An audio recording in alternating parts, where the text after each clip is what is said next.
بنا به خبرهای رسیده در جریان زده‌خوردهای روز 28 و 29 اپریل در مرز تاجیکستان و قرقیزستان از هر دو طرف 23 نفر کشته و تقریباً 211 نفر زخمی شدند. مقامات تاجیکستان رسما شماره قربانیان را نشر نکردند، ولی آسیا پلوس از هلاکت دست کم 10 نفر و جراحت برداشتن حدود 90 تن در اسفره و باباجان غفورов خبر میدهد. رادیو آزادی نیز اسم 8 نفر از کشته شده ها از جانب تاجیکستان را نشر کرده است. صلاحالدین گدایف سال تولدش 1993 زاده دهه جانبخت نوحه خوالینگ ولایت ختلان مایور صلاحالدین گدایف ختم کرده دانشگاه قوه‌های سرحدی قزاقستان 2 سال پیش از ولایت مختار کوهستان بدخشان به ولایت سوغد رفته فرمانده یکی از دیدبانگاه‌های نوحه مشچا بوده است. پیوندانش گفتند برابر سر زدن نزاع در مرز این افسر 28 ساله را از مشچا به اسفره فرستادند. بختاور محمودوف ساکن 30 ساله دهه نیمن جماعت سرخ شهر اسفره پدر یک فرزند 29 اپریل کشته شد. یکی از پیوندان او به رادیو آزادی گفت بختاور محمودوف صبح 29 اپریل برای آبمانی به باغش رفته بوده است.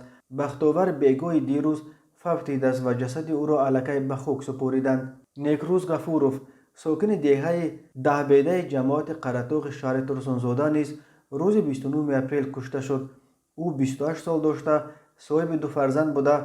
قرار است جسدش ساعت 12 امروز به زادگاهش آورده به والدان می سپارند. امیدجان یونسوف ساکن 32 ساله جماعت افچقلعی نوحه باباجان غفورov روز 29 اپریل از تیر سلاح کشته شد. عبدالحمید آدینایف معاون رئیس جماعت افچقلعی نوحه باباجان غفورov گفت چند ساکن دیگر جماعت نیز در تیرپرانی‌های شب گذشته زخم برداشته تحت طبابت قرار دارند. او گفت وضع تحت نظارت است و معتدل به نظر می رسد. حکمت الله محکموف 26 ساله و ابراهیم خان هاشمزاده 26 ساله ساکنان محله نواباد جماعت چارکو کشته شدند. یک نماینده جماعت چارکو گفت شیرعلی رحمتزاده و سفر نبیف 2 سرباز قسم مرزبانی اسفره هنگام نوبتداری از تیر سلاح آتشفشان کشته شدند.